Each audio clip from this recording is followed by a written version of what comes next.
Hello, this is Brian Foster on Kardak Radio, presenting the program Spiritism and the Spirit World Around Us. Hello, everybody, on September 23rd, on Sunday. Welcome to our program. We have every Sunday night, starts at 4 o'clock. We started a couple minutes late today. We are here to present Spiritism, and Spiritism, of course, comes from Allan Kardec, who is the codifier of Spiritism. What a wonderful man he was. He took information from high spirits.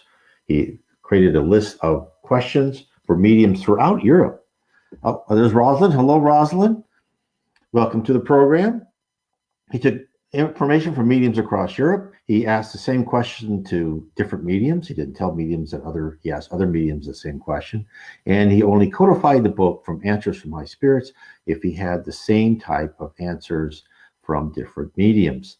And of course, from there, from the 1850s, it went on, and we have more information, more transmissions from high spirits, from such as Leon Denis, Chico Xavier, Yvonne Pierre, all just wonderful spiritist authors. And what I have done, what I've made my quest in my life, is to take information from all these spiritist authors and create information for those. I have a blog, nwspiritism.com.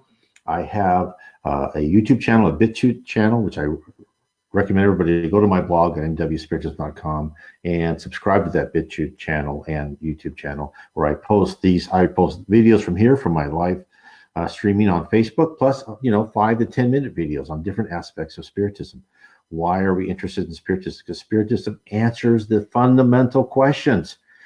Other religions are wonderful. They tell you how to live, and they really show that you need love in your heart, and those are all great. Spiritism does the next thing. It gives us really actionable information about the spirit world. Allan Kardec codified Spiritism in the 1850s because the spirit world said, okay, you're ready to go to the next level. Spiritism is called the third revelation after Moses, then Jesus, and now Spiritism. It's telling us more about heaven. It tells us how heaven is organized. It tells us why exactly we are here. It tells us that we live predetermined lives. Now, why am I saying this? Because I have been individually affected. I have been told that I have had, in the past, I was told things were going to happen. I didn't believe them. And gosh, what? They happen. It tells me, if that's the case, there must be some higher level force out there beyond us simple, innocent type, not so innocent type, humans here on Earth. It's very exciting. I can't tell you how exciting it is to know and learn about Spiritism. So what I have done, if you go to my website, you'll see I have lots of books. I have in books behind me, I have a series of 3 books, Heaven and Below, Spirit and Spirit World, How Spirit Guides Us, telling all the information that was brought to us by the wonderful medium, the Reverend G. Baon, in the early 1900s. Plus, I have Explore Your Destiny, all sorts of other books explaining each little different parts of Spiritism. So what I've done is I've tried to take central themes and then say what the spirits told us, and then expand upon those themes. Oh, hello, Eliza. Hello. So, and that's why I'm here talking to you. Now, what I'm talking tonight is a chapter called, from my book, How to Live. And the chapter is called The Serene Conscience. Now, in this, and I did chapter 1 last week, but in this is the fact is that there's a poem from Andre Louis. He sent that to Chico Xavier. And each line, a very short poem, 24 stanzas, and this is line 2, A Serene Conscience. These are things we need to achieve as we try to ascend spiritually. Why are we here? Because we are here to ascend spiritually. We are here to become a better person. We're not here to accumulate wealth. I know it sounds amazing to people. We're not here to lord it over people. We're not here to be mean. No, we are here to help other people. We are here to really help ourselves. We're not here to be intellectual giants, because that could be a lot more limited. We're actually more intellectual in the spirit world mostly than we are here. It could be exceptions to that. We are here to change and alter our characteristics, our personality, get rid of the primitive emotions, hate, envy, jealousy, selfishness, which, we all have all those things. We just got to start replacing them with, faith, charity, caring, and love, right? And the more we get rid of those, this is why I wrote this book, How to Live. The more we get rid of those, I tell you, the less stress-free we are. Less stressful, I should say, not stress-free. The less stressful we are, because why are we stressed? We're most always stressed because we ignore our conscience. This is why this is number 2, the second line in the poem, A Serene Conscience. Because nothing is more important in learning to live well and happy and stress-free than to follow our conscience. I cannot emphasize that enough. It is so simple to say and so hard to do. And I know it's hard because it's hard for me. I'm sure for other people, it's been much easier. For me, it's been, I spent most of my life rationalizing away why I shouldn't listen to my conscience. Don't we all do that at one time or another? So we have to recognize that spirit world gave us a gift. Our conscience is one of the gifts we are given that ties us back to our previous lives. At its simplest, our conscience is the set of divine laws. Each human and human-like soul on whatever planet in the universe contains the same collection of universal behavior. Now, starting with the primitive human existence, we have this in our minds, right? So while we are ensconced on our primitive planet, which Earth was before what it is now, it's a planet of atonement, right? So we are a planet of atonement where we're here on Earth to pay for our past wrongs and to also, not all our trials are to pay for past wrongs. Some of them are just to broaden our horizon. We have to look at Earth like a campus, right? We're being remediated in lessons we didn't learn before, which is a lot, but we're also given new lessons. So karma isn't all, when people call karma, oh, this has happened because of karma. Well, yes, it could have, but also you'll just be given new experiences too. One life you may be a prince or princess, another life you may be a beggar or a slave. All things to round out what you see of all different aspects. And also, in effect, oh, good old Barry's here. Oh, hi, Barry. In effect, is what happened is we're given a well-rounded personality. What's interesting is in past lives, people, when they talk about past lives, they always say that he or she was some important, a king or a queen. And in actuality, we really don't want to be that, because the more power we have, the more ability we have to do bad and act in bad ways. That's why Spiritism tells us the hardest trial is to be rich. And I know a lot of people think, oh, I wish I had that trial. But just think about it. If you're rich and you really take advantage, or you got rich by nefarious means, there's going to be quite a few lives, or maybe one main life, that you're going to have to unlearn some of those things and repair the damage you did. So that's why, in order to really know how to live, we really need a serene conscience. And as we mature as souls and live in a more civilized era, we acquire techniques to rationalize away whatever good advice we receive, and instead focus our energies on accumulating immediate satisfaction. Isn't this the culture we live in now? It's buy, accumulate. It's that, what's the old saying on the back of bumper stickers? He who has the most toys when they die wins. Well, unfortunately, no, that's not true. He or she who has the most advanced and ability to improve themselves in spirituality, they are the ones that are victorious. So our conscience. So like a lawyer who's been in the profession for many years, building up a law library with cases, examining each small detail and meaning of the law, as we mature, we too gather judgments on many shades of gray in which to translate each episode. We gain wisdom after numerous lives on how to detect right from wrong and how to react in any given situation. Now, when I say this is what I'm talking about, when people say, how come I'm on Earth and how can I learn what I need to learn if I can't remember anything? Well, that's not true. You have your conscience. You also have your instincts. But your conscience is building up. That's why primitive souls, you see these people do crimes, and you think, well, how could they do that? Well, because they are a primitive spirit. They are just here probably on, after a few lives from a primitive planet. And, they have been raised to just take what they want, right? And then smash what they want. And as life after life, they will learn. That's why you have to love everyone. Doesn't mean you can't punish them or they shouldn't be in prison. That's another lesson for them they may need, but you don't have to hate them because you just know that they are just starting off on their arc of learning to be a good, perfect. We are all on the arc to become a pure spirit. So we gain wisdom after numerous lives on how to detect right from wrong and how to react in any given situation. We know in our minds what is correct, but we still haven't subjected ourselves to the discipline to act upon our knowledge in circumstances which could lead to our momentary discomfort. To fully possess the willpower to actually listen and act upon your conscience takes a readjustment of your character and attitude.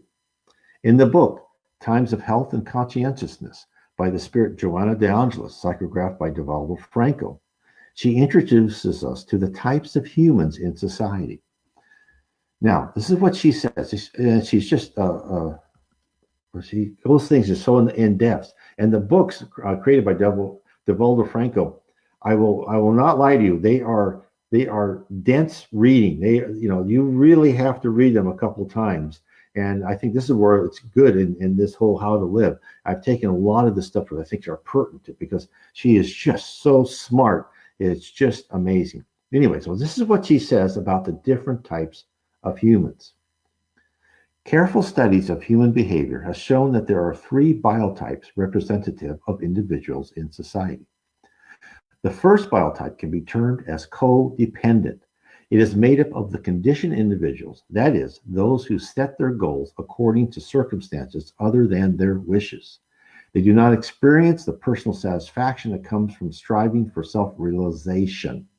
Their aspirations are based on other people's possibilities, on circumstances, and they claim that they can only be happy if they are loved, if they take this trip or have that job, etc. Their lack of self-confidence disrupts their health. They are often susceptible to cancer, and they have a higher death rate than the other 2 biotypes. Okay, let me stop there for a second. Haven't we all known people like that? They have to be, they have to be part of their group. They have to get this attainment, right? Or they have to, they have to go and visit this place, and they're the types that will take pictures of their food and just show everything they've done as far as being high on the material, because they have to be part of society no matter what. They don't want to go away from the group.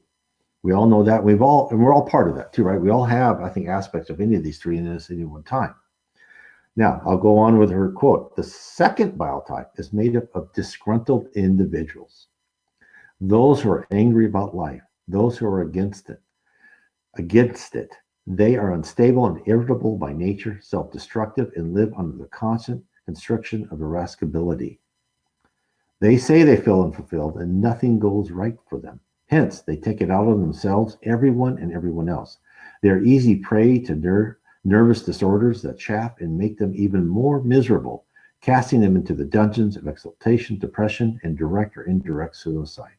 Among these are despots, warriors, and criminals. How interesting. Don't we all know people like that too? And don't we all kind of show that sometimes, where we are sometimes irritable and self-destructive, right? So, yeah, very interesting though. Despots, warriors, and criminals.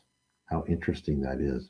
Now, the third group, this is what she says, consists of well-adjusted individuals, those who are self-realized, calm, and confident. There are not very many of them, of course, and they differ greatly from members of the other 2 groups. These are well-adjusted people who are candidates for success in the activities to which they dedicate themselves. They are pleasant, sociable, and encouraging. Their endeavors are positives and always aimed at the common good, the progress of all. Their leadership is enriching, creative, and dignified. This group produces promoters of social development, examples of sacrifice, creative geniuses, seekers of the truth. So, what is she telling us? Well, first, a person is not born into one group or the other. Their upbringing, their maturation, the effects of their past lives, and their dedication to see themselves truthfully determine what type they are. And no one is locked into one category or the other. Each has the ability to grow to be a well-adjusted individual. I believe I've been, especially in my youth, codependent, and for a long time where I wanted to be part of the group. I thought that this thing would help me, and I've also been the irascible group, but probably not so much as that. But I know I've certainly been in the codependent group. And that's been a lot of my stress, right? Is where I want that thing. And then what I've done when I want something, I will cut corners with my conscience, right? Morally, I will cut corners. As an example, I wanted to be promoted, right? I was working and I wanted to be promoted. How do you get promoted? Well, you act like the other people who are above you. How do other people act? Well, unfortunately, most of the time on this planet is you get ahead by taking whatever the upper management, and you feed that garbage down below to other people. You lie to them, you work them to death, you make as much money as you can from them, and you fire them if you're told fire. I've been told this. You got to fire 10% of your people. It doesn't make a difference if you only have 8 people and all of them are great. Nope, you got to find one and fire them. Believe me, that's stressful, and I did that because I wanted it, and I in my conscience, well, I got to make more money. I need to make more money. Well, I found, finally I learned I didn't need to make more money. I finally gave up. I said, no, I'm not going to be a supervisor. I'm just going to be an individual contributor, and I'll just be a failure in life, but I'll be a less stress, happy failure, according to some people, right? Failures if you don't earn enough money. That's what I decided to be, because I could not do that to people in order to achieve and go up in the corporate level. Now, that doesn't mean everybody. There are people who have risen who are really good people. I believe, and people, you can tell me, I believe they are in the minority, probably the vast minority, but there are some who have done it through their own pure intellect and power. And God bless all of them who have done that. I did not have that ability. So, as I said, we all have the ability to go from one category to another. Those are the choices we make. And what's funny about this, in our lives, this is the trials we go through. These are why we have predetermined trials, so we can make those choices. I could make the choices, I'm just going to, just keep, just treating other people like junk, and then, squeezing, blood from that stone, and and I will go up and up, and I will just act just like those people above me, and I'll be part of that group, and I'll make, bunch of money. That choice, that was a choice I could have had. And fortunately, I started to learn, no, I can't do that. I cannot tell you the stress I was in. I would come home and my stomach would just tighten up, and I would have to get, some sort of, tranquilizer or something to make me relax. Now, having to do that means that your stress level so high. That's why my book, How to Live Inner Peace Through Spiritism. Why this book? If you can follow the courses that on the poem of Henri Louis, your stress levels, your headaches, your health will be so much better. They've actually done studies where the individuals who are spiritual, not just religious or but people who are spiritual, have much better health and they're less stressed. So the central theme of a serene conscience is that a well-adjusted person has the capacity to achieve a serene conscience. A codependent individual is unable to listen to their own set of rules. They are a slave to the rules imposed upon them. They follow the herd and find it difficult to pull away. We all do that, but we have to try. Leaving the rest of the group implies ostracism and withholding of the pleasures and comfort of group think. These people must first establish faith in themselves and not look for confirmation from the outside. While a disgruntled individual constantly thinks others to blame, they are handicapped to the path of self-actualization until they examine their own actions, morality, and character. Not easy, but it certainly can be done. So in this book, How to Live, I take what the verse is and I take, okay, what I think it means, right? And then I take, okay, how have spirits, high spirits told us how to achieve that? How are we supposed to achieve a serene conscience? Not something you just sit down and say, okay, I have a serene conscience, I'm done. Oh, it's really, I tell you, this is what Spiritism has told us. This is like one of the basic sense of Spiritism is we really must start rewiring our brain. And that is hard, but it takes repetitive action all the time. So therefore, the first step toward a serene conscience is to have the confidence to actually listen to and obey your conscience. By doing so, you'll be swimming against the tide, right? You shall meet people who will actively attempt to steer you off the road to the light. The Spirit Joanna de Angelis tells us the damage that may occur when we don't follow our conscience. Now, let me know, and I've had this, but let me know what you think if you've had this. This is what she says. Among all the inner scourges that torment humans, producing unnameable afflictions, the guilty conscience stands out. It insidiously takes root, and like an acid, it corrodes the gears of the emotions, fostering the eruptions of maddening inner conflicts, arriving from psychological insecurity and judging one's own actions. A guilty conscience opens an abyss between what has been done and what should not have been done, cruelly flogging those who suffer its dogged persecution. Due to their own weaknesses, individuals allow themselves incorrect behaviors that appeal to their sensations.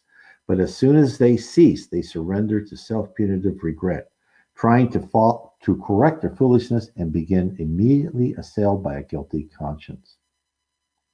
Perversely, it punishes the offender inwardly, but it does not alter the course of the action's consequences, nor does it make things right with the injured party. On the contrary, despite being an unforgiving creditor, it unconsciously arouses new desires, repeated behavior, and other increasing punishment. Self-punishment is an avotism of hypocritical religious, moral, and social behaviors, which do not hesitate to make the wrong recommendation. Thus, it must be eliminated thoroughly and immediately. There's so much to this, what Joanna says. We do wrong. Oh, we hate ourselves. We punish ourselves inwardly. But then as we punish inwardly, we start making everyone else punished, right? We become hypocritical. We say, oh, we should all do this because this is what I did wrong, and this is how I'm going to make amends, and everyone else has to make amends. We see this behavior all the time. And so when one goes against one's conscience, it often results in more than just a single wrong to atone for. It sparks a reaction of events that further deteriorates further progress. Joanna lays out the downward progression, and she does it really well. First, we feel bad. We regret what we did, but we don't rectify our transgressions against the innocent party. That would entail embarrassment and loss of face. Instead of going there and apologizing to that person, oh, I should never have done that, I'm sorry. Instead, we agonize over our mistake and increase our stress. We look ways for a tone, mostly by hurting ourselves in some manner, as if self-harm does anything for the person we maltreated. That's why she's telling us. Punishing yourself doesn't do any good. Start doing good. Don't punish yourself. That means nothing. God doesn't punish it. God gives us lessons to learn. We may look at them as punishments, just like children look at, when, their mother or father says, go make your bedroom. That's a punishment. No, it's a lesson. So punishing ourselves for transgression does nothing to solve the problem. Constantly looking back and agonizing over the wrongs we may have made doesn't remove the karma that must be paid or help to remove the defect that allowed the error in the first place. Only introspection and a hard desire to never make that mistake again leads to the higher path. Joanna spells out what our action plan should be when we feel we have committed a wrongful deed. This is what she says. And this is you should take to heart. You cannot prevent or avoid what you've already done. Once the arrow is released, it follows its trajectory. Therefore, determine the effects and rectify them when negative. If your action was reproachable, take measures to correct it as soon as you can. If your attitude or the result of a personal conflict does not correspond to what you believe or who you are, practice balance and stay vigilant. Weak are all who consider themselves weak, but do not put forth the effort to become strong. If you excuse your mistake with self-punishment in order to appease the guilt, you will soon make it again. Look at life as it is and your circumstances as they are. Now that is great advice, right? And it's hard because we all think about things we did and, oh my God, I can't believe I did that. And we have to start learning to say, okay, that's what I did. That's over. I need not to do it again. I tell you, sometimes I think I'm doing well, right? And I think, okay, I'm getting better. And then I'll be sitting in a chair, and then all of a sudden, my dog will like bark, and how they bark, and and I go, and I just whack, and I go, oh, gee, boy, that's just another test I failed. Me, why? I should have just been, and be startled and not lash out and hit the poor dog. I mean, I should not have done that. So it's again, these little things we just look at those as tests. And sometimes we just have to kind of laugh and go, oh no, I can't believe I did that.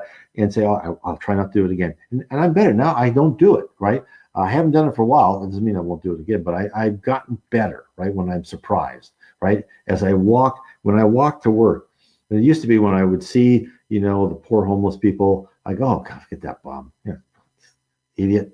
And now I try, and this is taking years. I go, oh, that poor guy. And I say in my mind, God bless you. I know you're going through a hard trial. I hope things get better for you. It doesn't, those are things. That's how you start rewiring your brain. And that's why the Spirit Joanna tells us to replace the negative thoughts with positive thoughts and how to serve others, how to improve yourself, or provide support for a family member or a friend. More importantly, take yourself out of the spotlight and think what you can do to make a difference in the lives of those around you. And it's love, right? But sometimes it's also tough love. Sometimes it's saying no.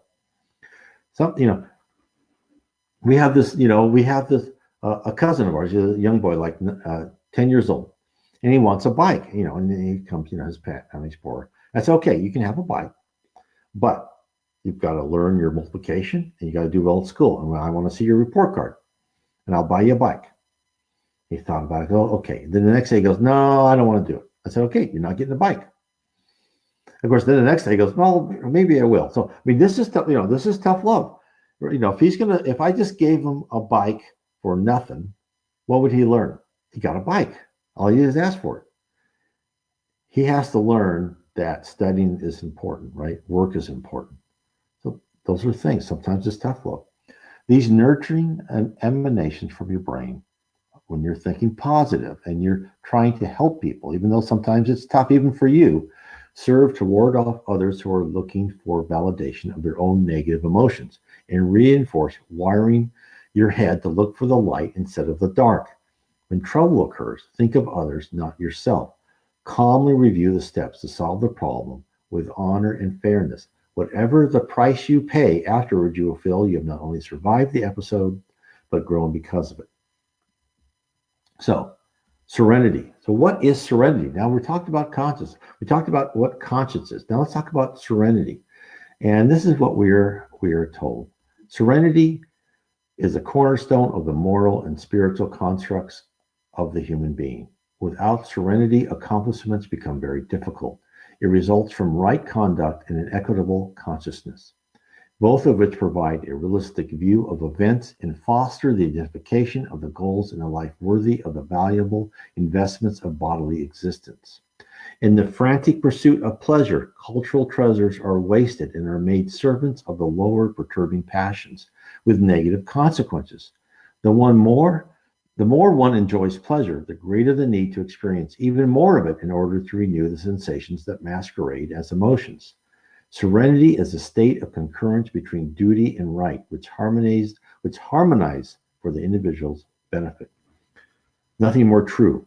And you see that as a quick thing. You see that in drug users, right? They take a drug, let's say take cocaine. And what they say about cocaine is you never get the pleasure you got from that first time. You got to take more and more and more of it in your downward spiral. And that goes with anything that we find too pleasurable, right? So this is why serenity is the state of concurrence between duty and right. It doesn't mean you can't have some pleasure. It doesn't mean that, everything in moderation, as the ancient Greeks used to say. It's just, again, this is what Joanna Douglas tells us. In a few words, she describes a complex process and a noble goal.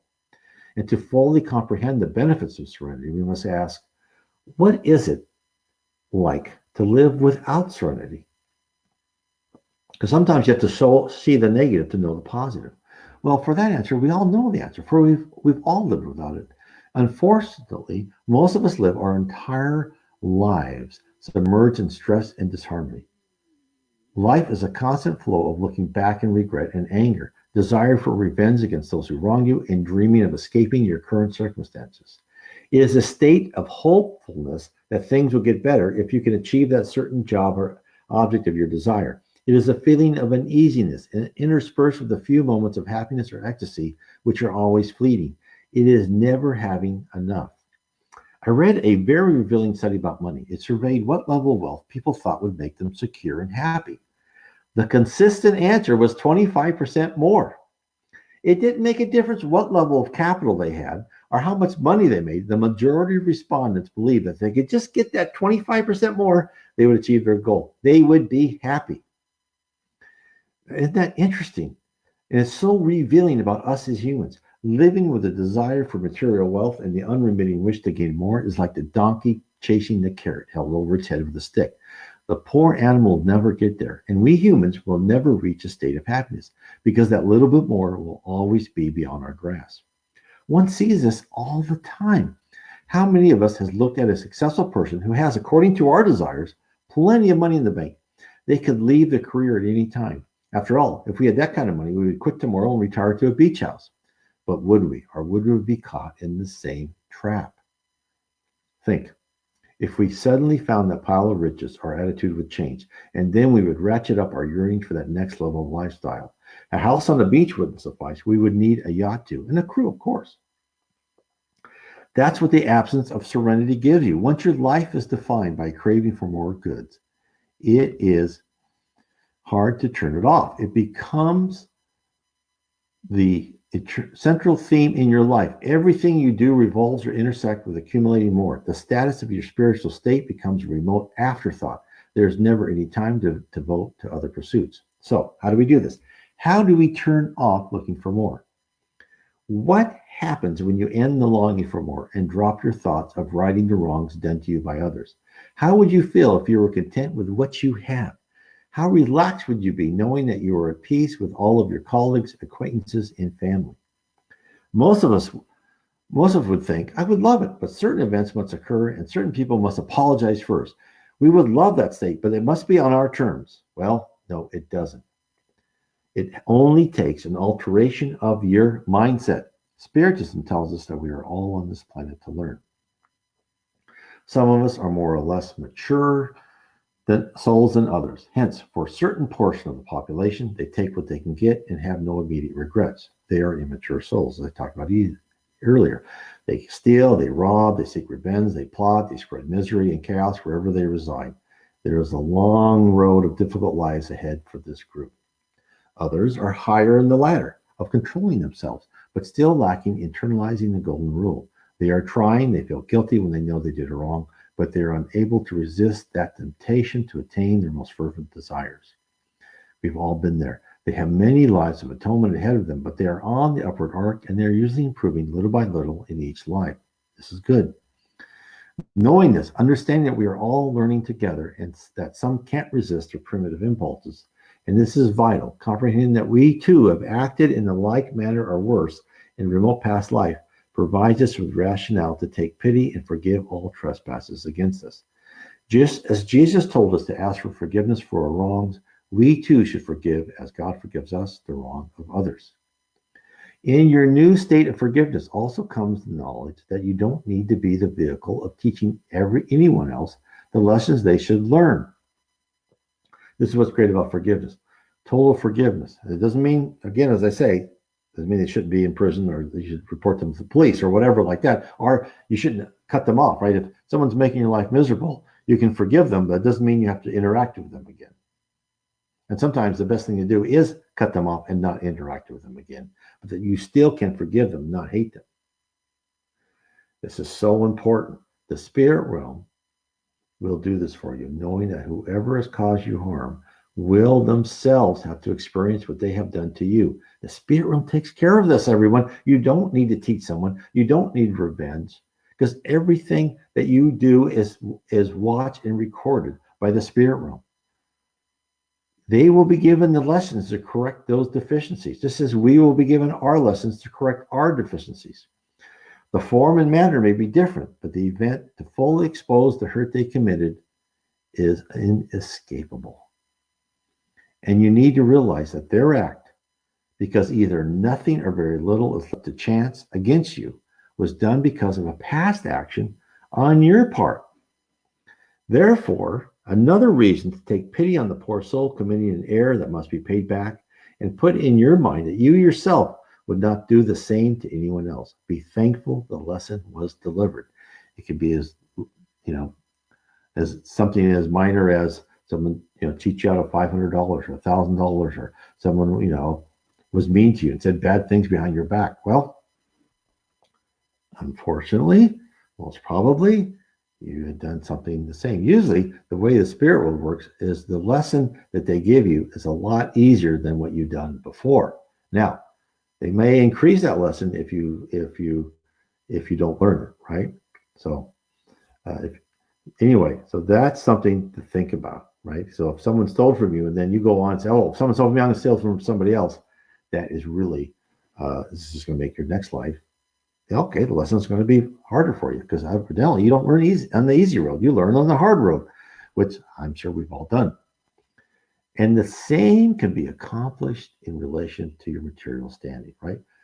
As far as forgiveness and not needing to get that extra, revenge or anything like that. So think of that now in material life. No matter how rich, how poor, how destitute, how envious you felt this moment, it can all disappear. God gave it to us. God can take it away. Your feelings of want are actually in your mind. You long for a thing, not because of the object itself, because of how you believe it will make you feel upon attainment. Spiritism, as I said before, tells us our life is on a predetermined path, a blueprint tailored for us to set the scene and for us to learn the lessons we require. Our state of wealth, the number of homes, cars, or lack of should be viewed as learning materials. They are merely objects around us to facilitate our classroom experience. In an elementary classroom, there are crayons, scissors, glue, paper, and I remember when I was very young eating that glue, books, and puzzles that serve to stimulate the young pupils to acquire the knowledge the teachers imparted to them. We are no different. We live, each one of us, I guarantee it, we live in a specific house or apartment, either with a mortgage or a certain rent for a specific reason. We have a new or beat up old car for a specific reason. We are in a career on an upward or downward path for a specific reason. It is all there to provide the surrounding scenery to enable us to accumulate new knowledge. Not facts and figures, but emotional wisdom. Events that are meant to shape our character and to transform our personality. Because what do you have when you discharge your physical body? You have only yourself, and that is all you require in the spirit world. Hence, take stock of what you have or don't have and be at rest. Most likely, you are exactly where you're meant to be at this precise moment. Be at peace with it. Wear your material circumstances like a comfortable robe. Feel the warmth of the love from your spirit guides and recognize the great favor that has and is being done for you. Now, so how do we attain serenity, right? So, this is what Joanna tells us again. With a serene conscience, this is what she says. With a serene conscience, one can face every situation with poise and never fall apart emotionally. Occurrences, people, and existential phenomena are seen on their true levels of importance and do not become a cause of distress, no matter how bad they seem. Serene individuals are content because they have overcome attachments and detachments, illusions and desires, maintaining harmony in any situation. Balance, they are not victims of extreme. They choose the middle path with firm, unwavering determination. That is what the attainment of serenity gives us. The peaks and valleys of life are always temporary. Avoid hubris and self-pity. She's telling us to merely acknowledge the circumstance and analyze what you should have absorbed from that valuable lesson. The Spirit Joanna Downs presents the gift of a serene conscience. As a human being at rest, at peace, at harmony with themselves, their surrounding, and their possessions, the certainty that God, Christ, and the band of spirits who watch over you have your personal growth in mind at all times, should serve to anchor you against all storms. Bliss doesn't come easy. It comes with practice. I'm still not there. I let myself be buffeted by circumstances and by longings, but I have learned to try and calm myself, to think I should stay in the moment in which the past is gone and the future is in the hands of my teachers. All I can do is day in and day out is to follow my conscience and to try the best I can, realizing that the reason I am on earth is to do precisely what I'm doing now. My mission, which is the same for all of us on earth, is to remove my base and primitive characteristics and replace them with more noble aspirations. I realize I am a work in progress, and I am certain that one life will not erase my pride and selfishness. If I examine myself honestly, I have made progress in controlling my anger and envy. I forgive with much more ease, whereas before I would agonize until a great span of time made me forget the original slight that disturbed me so greatly. I no longer thirst for riches, I accept what comes my way. Although I find myself still wanting that 25% more to make myself comfortable. I haven't gotten rid of that yet. I always like, oh, if I could just get this. But it doesn't bother me like it used to, right? I don't lie awake at night worrying about changing my situation.